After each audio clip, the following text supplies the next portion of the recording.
Le roi du Maroc est attendu demain après-midi à Abidjan. Ce sera la troisième visite de Mohamed VI en Côte d'Ivoire en 3 années consécutives. Il est prévu un tête-à-tête entre le souverain chérifien et le président Ouattara. Aussi la signature de plusieurs accords lundi au palais présidentiel. Dans l'actualité économique, la clôture officielle des assemblées annuelles de la BAD clôture cet après-midi ici à Abidjan en présence du Premier ministre. Au lendemain de son élection, le nouveau président de l'institution, Akinwumi Adesina, a prononcé cet après-midi un discours sur fond de reconnaissance et d'orientation. Après-demain, 31 mai, sera célébrée la fête des mères. Cette année, les femmes de médias se sont donné rendez-vous aujourd'hui dans les locaux de l'ISTC. Marraine de cet événement, piloté par la ministre de la Communication, la première dame de Côte d'Ivoire, Dominique Ouattara. Et puis à l'étranger, Muhammadu Buhari investi président du Nigeria ce matin. C'était lors d'une passation de pouvoir historique, 2 mois après avoir remporté les élections contre Goodluck Jonathan. Le président Buhari a annoncé les couleurs de son mandat, priorité faite à la lutte contre Boko Haram. Voilà pour le sommaire, il est 20h, heure de la grande édition. Bonsoir à tous, bienvenue. Tout d'abord ce soir, ces images du roi du Maroc attendues demain après-midi à Abidjan. Ce sera la 3e visite de Mohamed VI en Côte d'Ivoire en 3 années consécutives. Il est prévu un tête-à-tête entre le souverain chérifien et le président Alassane Ouattara. Aussi la signature de plusieurs accords lundi au palais présidentiel. Également dans l'agenda du roi du Maroc, une visite de la baie de Cocody, un projet exécuté par une entreprise marocaine. Ce projet de sauvegarde et de valorisation de la baie de Cocody avait été présenté au président Alassane Ouattara au cours de sa récente visite au Maroc du 20 au 21 janvier dernier. Le roi du Maroc se rendra mardi à 16h30 exactement sur la baie de Cocody pour une visite explicative du projet de sauvegarde de la baie de Cocody. Les travaux d'assainissement de cette baie, justement, se poursuivent et avancent bien. C'est le constat fait ce vendredi par les ministres de la Construction, du Logement, de l'Assainissement et de l'Urbanisme et celui de l'Environnement, de la Salubrité urbaine et du Développement durable. Mamadou Sanogo et Alakwa Dioremi sont allés se rendre compte de l'évolution du chantier. Après plus de 8 mois de travaux, on observe déjà des impacts positifs. Christelle Menant. L'assainissement de la baie de Cocody à 40% achevé. C'est le principal à retenir au terme de cette visite de chantier effectuée par Mamadou Sanogo, ministre de la Construction, du Logement, de l'Assainissement et de l'Urbanisme, en compagnie de celui de l'Environnement, de la Salubrité urbaine et du Développement durable. Après 8 mois de travaux effectués bien en amont de l'itinéraire abidjanais des eaux de ruissellement, Mamadou Sanogo ne cache pas un début de satisfaction. Nous repartons, en tout cas pour ce qui me concerne, très rassurés parce que véritablement il y avait un chaînage à réaliser. Nous voyons qu'aujourd'hui l'emprise du chaînage existe bel et bien. Il était important que les problèmes d'assainissement qui se situaient en amont de ce carrefour Lindenier soient pris en compte. C'est ce qui a été fait. Il s'agit maintenant pour le gouvernement de choisir la configuration qu'il veut pour cette baie. La saison des pluies débute et les dispositions ont été prises pour éviter des inondations, notamment au carrefour de l'Indénier. 7 barrages écrêteurs de crues construits dans les quartiers de Williamsville, du plateau d'Okuy et d'Abobo. Ils permettent aujourd'hui de réduire le débit des eaux de ruissellement qui échouent dans la lagune Ébrié via le chénal du carrefour de l'Indénier. À l'époque, la baie était complètement bouchée. Donc ça a constitué à creuser donc ce chénal-là pour que les eaux ne bloquent plus. Quand les eaux vont venir, ça se déverse directement dans la baie. Des travaux d'assainissement du bassin versant du Gourou, financés à plus de 8 milliards de francs CFA avec l'appui de la Banque africaine de développement et de la Banque mondiale. Les travaux vont se poursuivre, même au-delà du mois de septembre. Mais déjà, ce qui nous rassure, c'est que toutes les premières pluies nous ont montré que nous sommes sur la bonne voie. Au terme de ces travaux d'assainissement sont prévus des travaux d'aménagement qui devraient transformer la baie de Cocody en marina et faire de l'épineux problème d'inondation au carrefour de l'Indénier un mauvais souvenir. L'actualité ce vendredi, c'est aussi Muhammadu Buhari, investi président du Nigeria ce matin. C'était lors d'une passation de pouvoir historique 2 mois après avoir remporté les élections face à Goodluck Jonathan. Élu le 28 mars dernier, Muhammadu Buhari a officiellement pris les rênes du Nigeria en présence de nombreux dignitaires étrangers, notamment Charles Kofi Dibi, ministre ivoirien d'État, ministre des Affaires étrangères, représentant le chef de l'État ivoirien. On fait le point avec Abiba Dambélé Sawé. C'est devant un parterre de personnalités, au rang desquelles plus d'une dizaine de chefs d'État africains, que s'est déroulée l'investiture du président de la République fédérale du Nigeria, Muhammadu Buhari. Le président de la République, Alassane Ouattara, était représenté par le ministre d'État, ministre des Affaires étrangères, Charles Kofi Dibi. La Côte d'Ivoire et le Nigeria sont deux pays frères qui entretiennent d'excellentes relations. Au point où, au lendemain des élections, c'est le président de la République, notre président de la République, son Excellence Alassane Ouattara, qui a effectué un déplacement ici même à Abuja pour féliciter les deux présidents pour la hauteur d'esprit qu'ils ont eue et pour la grandeur qu'ils ont eue en considérant les intérêts de ce grand pays qui est le Nigeria que nous respectons. Parmi les personnalités étrangères présentes également le secrétaire d'État américain John Kerry et le ministre français des Affaires étrangères et du Développement international, Laurent Fabius. La cérémonie de passation entre le président Buhari et son prédécesseur Goodluck Ebele Jonathan s'est déroulée place de l'indépendance d'Abuja, la capitale du Nigeria. Le président de la République fédérale du Nigeria, Muhammadu Buhari, a été élu le 28 mars 2015. Dans son discours d'investiture, le président Muhammadu Buhari a promis d'intensifier la lutte contre la secte islamiste Boko Haram. Vous venez de le voir, vêtu d'un habit traditionnel et tenant un exemplaire du Coran dans la main droite, Muhammadu Buhari a promis de respecter la constitution et les lois du Nigeria. Il a prêté serment aux côtés de son prédécesseur, Goodluck Jonathan. Le président Buhari a aussitôt annoncé les couleurs de son mandat, priorité faite à la lutte contre Boko Haram. Retour en émail sur les temps forts de cette investiture dans ce récit de Sylvie Touré. Une poignée de main, synonyme de passage de témoin entre Goodluck Jonathan et Muhammadu Buhari. Élu le 1er avril dernier, l'ex-général prend officiellement fonction ce vendredi. Une cérémonie solennelle qui ne fait pas oublier à Muhammadu Buhari l'immensité de la tâche qui l'attend. Insécurité, corruption, pénurie de combustible, lutte contre la pauvreté et le chômage sont les défis majeurs.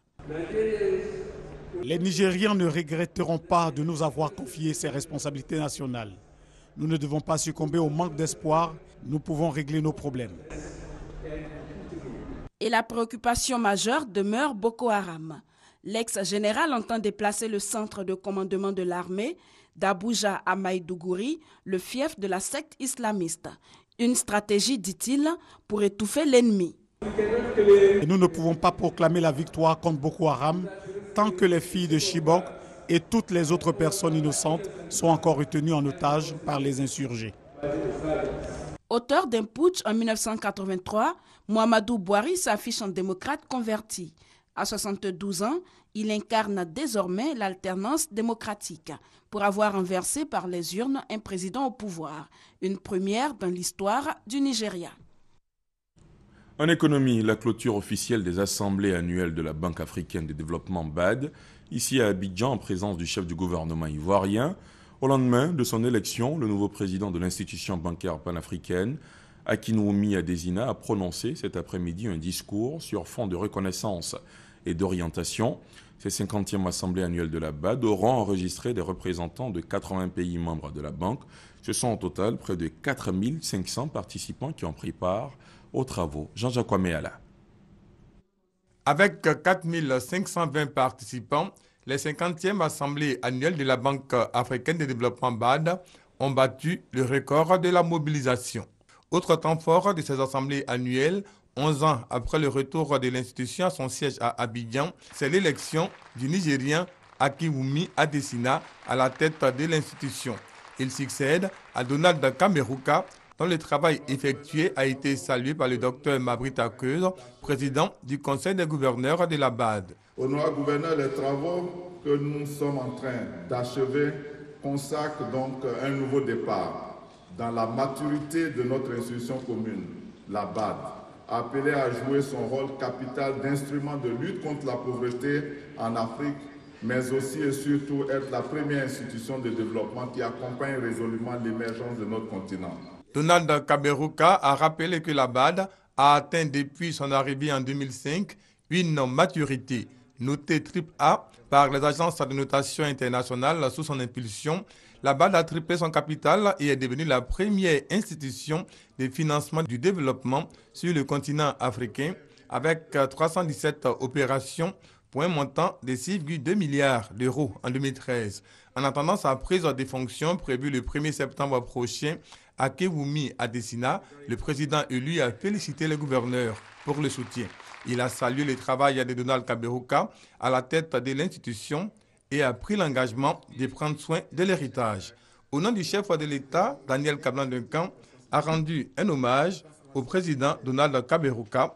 Il a dit au président élu que la Côte d'Ivoire va le soutenir. Daniel Kablan-Duncan a terminé en donnant sa vision de la Nouvelle-Afrique. Avec l'initiative Africa 50, la Banque africaine de développement a un rôle primordial à jouer en synergie avec les autres instruments dont s'est doté le continent, afin de réaliser cet agenda éminemment important pour le futur de l'Afrique, qui se positionne aujourd'hui, notre Afrique, comme la nouvelle frontière du développement.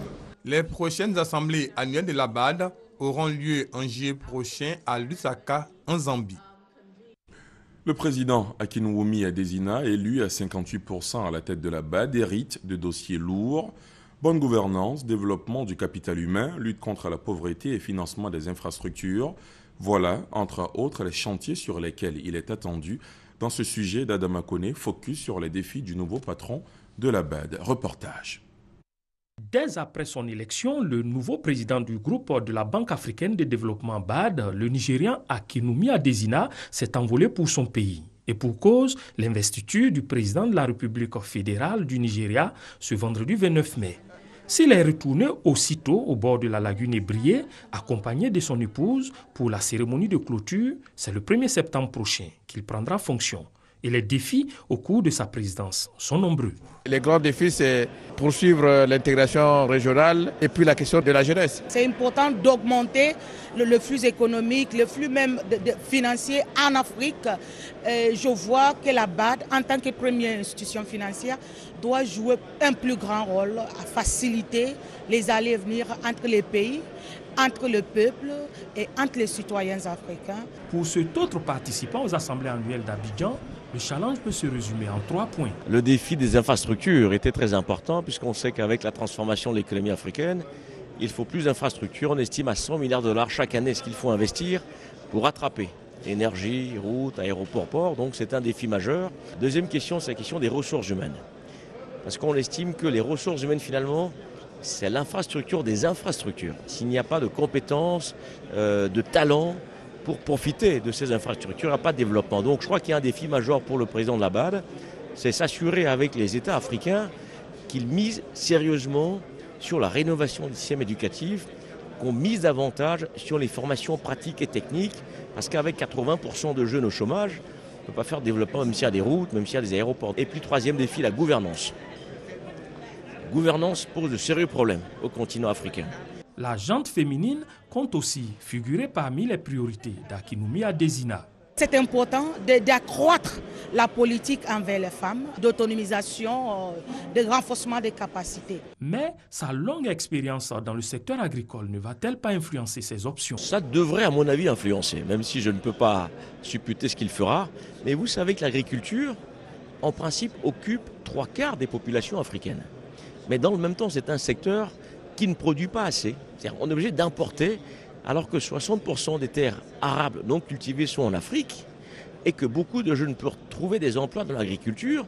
On n'a jamais finalement mis l'accent sur l'agriculture. Si le président, fort de son expérience dans l'agriculture, ne pousse pas aussi l'agenda de la BAD et des pays dans le développement, l'industrialisation de l'agriculture pour nourrir l'Afrique, pour donner des jobs, pour créer des industries, je pense qu'il sera passé un petit peu à côté de quelque chose. Tout compte fait, l'on s'accorde sur le fait que le nouveau président a les moyens de réussir sa mission. C'est quelqu'un qui a une notoriété internationale, donc il va beaucoup apporter à la BAD au niveau de ses relations, au niveau de ses connaissances. C'est un chercheur hors pair, donc pour moi c'est quelqu'un qui va être à la hauteur.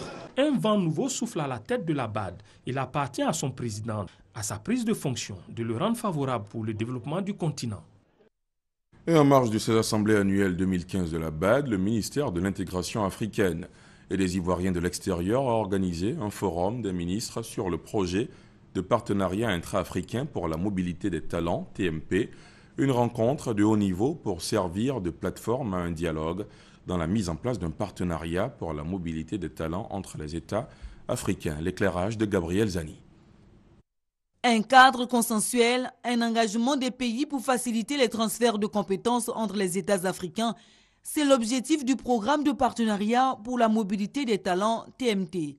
Sur 3 jours, des ministres et des experts présents aux assemblées de la BAD ont mené des réflexions sur la mobilité des professionnels, des gens d'affaires et des investisseurs dans l'espace CEDEAO.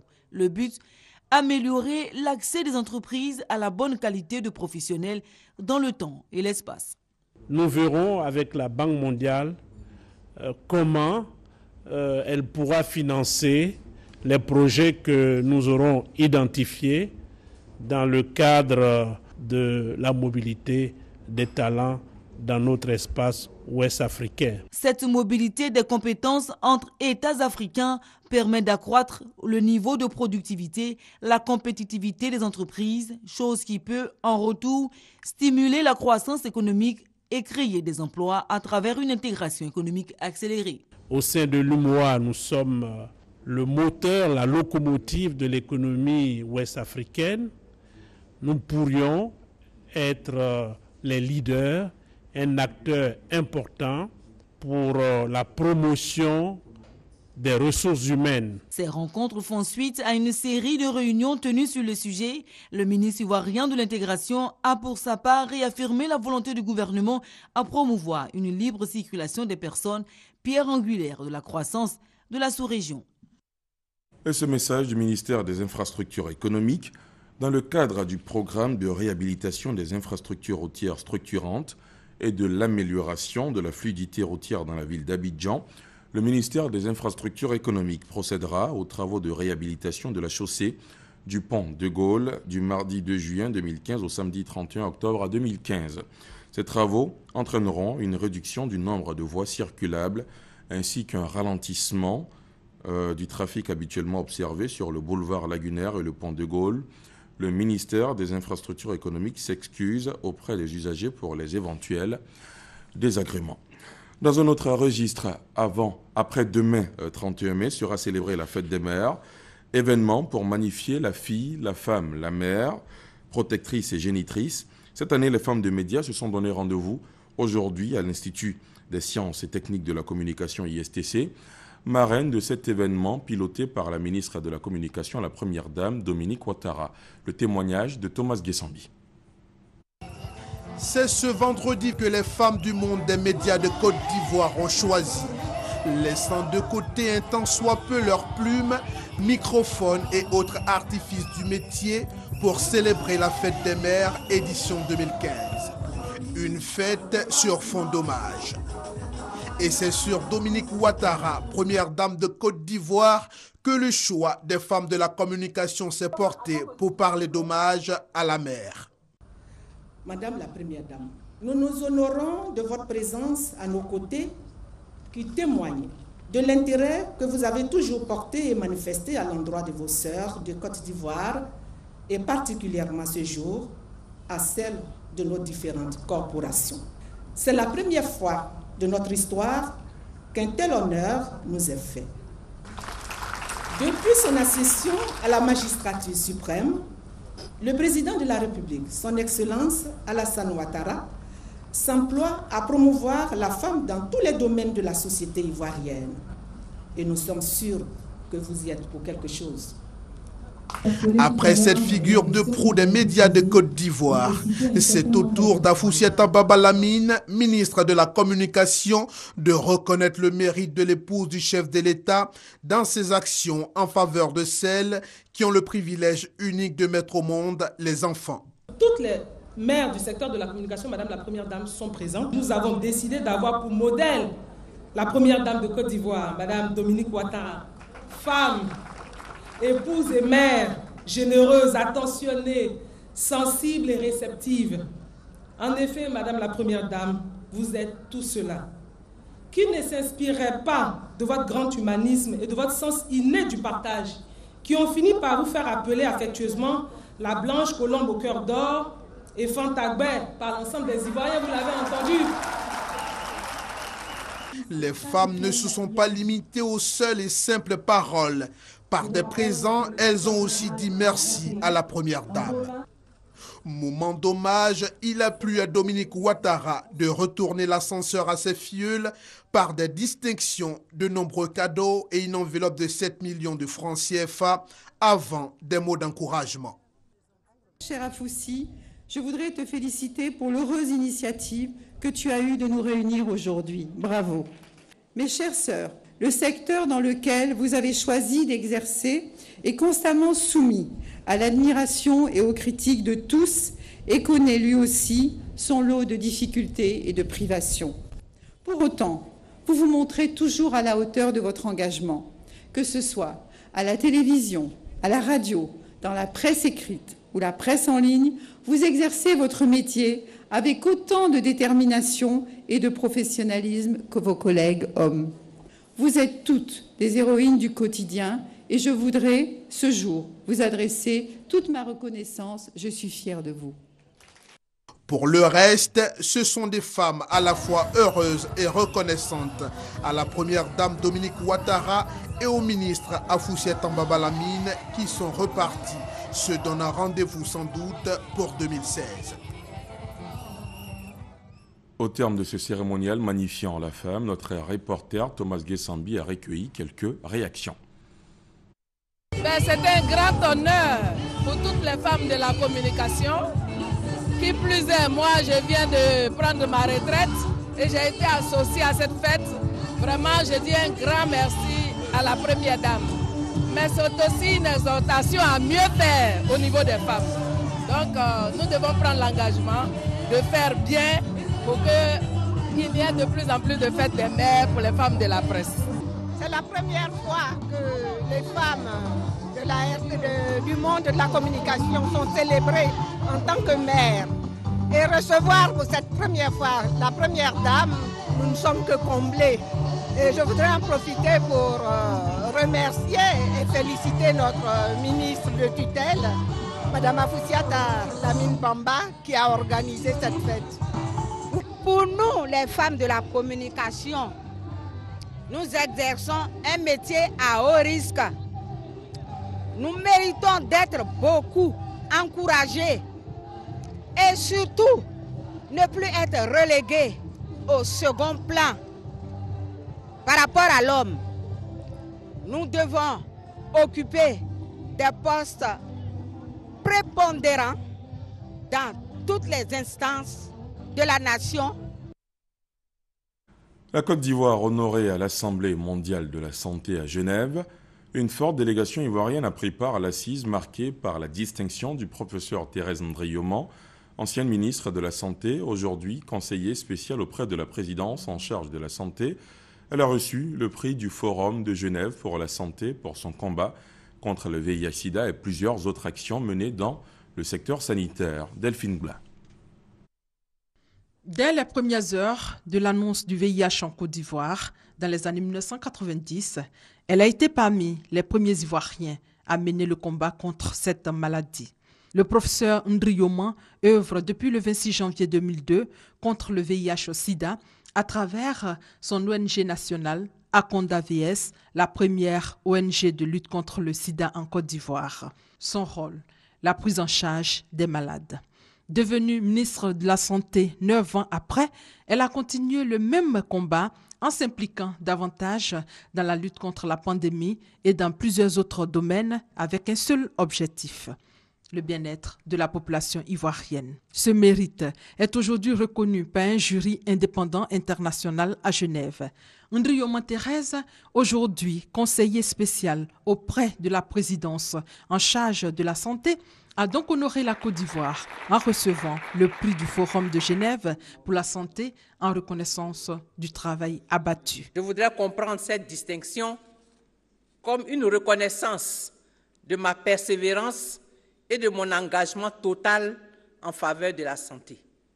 Ce prix est pour moi la confirmation de l'intervention permanente de la Providence dans ma vie à chaque occasion où j'ai pu recevoir une distinction.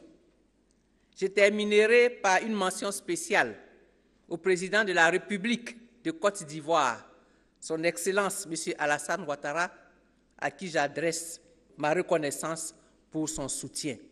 Le jury a pour sa part exprimé toute sa satisfaction à la Côte d'Ivoire, qui fait partie aujourd'hui des pays qui comptent grâce aux actions en matière de santé du président Alassane Ouattara. Le prix lui a d'ailleurs été dédié. Il faut souligner qu'en même temps que la Côte d'Ivoire, 3 pays, à savoir la Grande-Bretagne, l'Afrique du Sud et l'Inde, ont tous eu ce prix en hommage de l'Assemblée mondiale de la santé qui a enregistré la présence du ministre actuel de la Santé et de la lutte contre le sida, Dr Raymond Goudou Kofi. Créée en 1915, l'organisation Helen Keller International est présente en Côte d'Ivoire depuis 15 ans. L'organisation, qui œuvre dans l'humanitaire, a célébré hier son centenaire en présence du ministre de la Famille, de la Femme et de l'Enfant. Ndésiré Oloto a encouragé les responsables de l'ONG pour les nombreuses actions menées dans le pays. Grâce Kando. Helen Keller International est une organisation qui œuvre principalement dans les domaines de la mortalité infantile et de la malnutrition. Elle apporte aussi son soutien au système de santé et aux producteurs agricoles. Cette organisation a vu le jour il y a 100 ans, mais en Côte d'Ivoire, elle comptabilise 15 années de présence. Nous appuyons le gouvernement dans d'autres actions sociales ou d'investissement dans l'agriculture, en soutien des femmes rurales, dans l'optique de donner l'opportunité de produire des produits vivriers à haute valeur nutritive. Des actions saluées par la représentante de la première dame, Anne-Désirée Oloto, ministre de la Solidarité, de la Famille, de la Femme et de l'Enfant. Ce sont les femmes de Côte d'Ivoire, les familles qui sont très heureuses de bénéficier donc de cette présence de la Fondation Helen Keller International. C'est une fondation qui apporte beaucoup et qui permet aux personnes vivant avec des handicaps de comprendre que leur engagement à leur propre cause est important. La célébration du centenaire a également permis de distinguer des organisations œuvrant dans le domaine de l'humanitaire. Oui, je suis très ravie de Juan. Je remercie à Dieu, à la ministre Sajuan et à toutes les personnes qui, à de bon cœur, ont collaboré avec nous pour aider nos enfants les plus petits, les plus diminués, spécialement les enfants handicapés de Mankono. Helen Keller International conduit actuellement plus de 180 programmes dans 21 pays africains, asiatiques ainsi qu'aux États-Unis. En bref et en image, en marge de la 23e session de l'Assemblée régionale Afrique de l'Assemblée parlementaire de la francophonie, le Premier ministre a animé ce vendredi un panel traitant des causes de la pauvreté malgré la croissance. Il a aussi proposé des solutions pour réduire le déséquilibre. Les précisions de Léon Brou vous seront proposées certainement dans nos prochaines éditions. À l'occasion de la visite d'État effectuée par le président de la République dans le district d'Odiéné, plusieurs villages ont eu l'opportunité d'être électrifiés. Parmi ces villages, Baradian, un village situé sur l'axe Odiéné-Touba. Le ministre du Pétrole et de l'Énergie, Adama Tongara, et son homologue de l'intégration africaine, Ali Koulibaly, ont précédé le président Ouattara dans sa visite dans le Denguélé pour aller permettre à ce village de connaître les bienfaits de la lumière. Thomas Guessambi. Les indices de développement que le président de la République, Alassane Ouattara, apporte aux différentes localités du pays à chacune de ses visites d'État n'ont pas épargné Baradian, village de la sous-préfecture d'Odiéné. C'est précisément le 21 mai dernier que le village reçoit la visite de 2 membres du gouvernement pour la mise sous tension de son réseau électrique. À côté de toutes les civilités qui entourent ce genre d'événement, Adama Tongara, ministre du Pétrole et de l'Énergie, a tout de même le temps de partager la vision du président de la République avant la mise sous tension. De 2013 à 2015, l'électrification de 132 localités a été engagée sur les 189 localités non encore électrifiées dans le Denguélé. Le montant total des travaux engagés illustre la volonté du président de la République, son Excellence Alassane Ouattara, d'électrifier tous les villages de la Côte d'Ivoire d'ici l'an 2020, et cela à travers le programme national d'électrification, le PRONER. Et pour colorer de la plus belle des façons ce moment unique, le ministre Ali Koulibaly, lui, a procédé à l'installation d'une lampe à basse consommation dans un domicile. Toute chose pour dire qu'à côté du réseau à relier, l'accès pour les populations à l'électricité préoccupe aussi le gouvernement ivoirien. À l'étranger, le Suisse Sepp Blatter est élu ce soir même président de la Fédération internationale de football après le retrait de son rival, le prince jordanien Ali Ben Al-Hussein, du second tour où il avait été poussé. Sepp Blatter, âgé de 79 ans, avait recueilli au premier tour 133 voix contre 73 pour son rival jordanien, qui bénéficiait notamment du soutien de l'Union des associations européennes de football UEFA. Il n'avait pas atteint la majorité requise des 2/3 des suffrages exprimés. Le prince Ali avait donc réussi à pousser Sepp Blatter au deuxième tour avant de se retirer. C'est la fin de ce journal. Merci de l'avoir suivi. Je vous souhaite de passer une excellente soirée sur la chaîne qui rassemble. Bonsoir.